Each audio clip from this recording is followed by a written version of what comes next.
Donc j'ai codé. Ce que vous voyez ici, j'ai AZ Code et c'est vraiment game changer, hein. C'est vraiment pour moi game changer dans le sens où c'est un gain de temps absolu pour Vibe Code. Genre là, j'ai la possibilité de manager beaucoup de projets en même temps, d'avoir codé des trucs très très beaux. Je vais vous montrer ce que j'ai pu faire avec.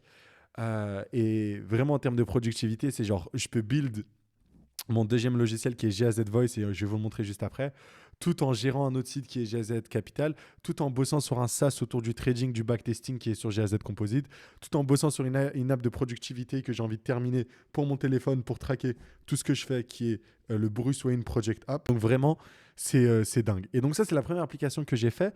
J'ai utilisé Tori. Voilà, j'ai essayé de demander un peu au niveau de l'architecture comment ça fonctionnait. C'est principalement du Rust, de ce que j'ai compris, et Tori. Donc, sur la pression technique, vous allez voir que ça me fait penser aussi à l'époque, dans ce sens-là, où il a du mal à savoir quoi choisir.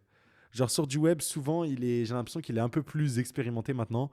Il va te dire utilise ci, utilise ça, ça c'est le meilleur et tout. Il va t'utiliser les trucs optimisés. Là, il bégaye un peu. En fait, quand tu dis de faire une app, bah, des fois, il va te faire une app en Python. Même si Python, on le sait très bien, c'est pas du tout optimisé pour faire des logiciels. Le Python, pas du tout. Mais il va quand même des fois utiliser le Python. Il est obligé de lui préciser, il est obligé de trouver des alternatives. Et notamment en développant du coup le deuxième logiciel, c'est là où je me suis rendu compte que on a encore un peu cette barrière-là, mais c'est quand même incroyable de pouvoir build du software de zéro sans vraiment le maîtriser.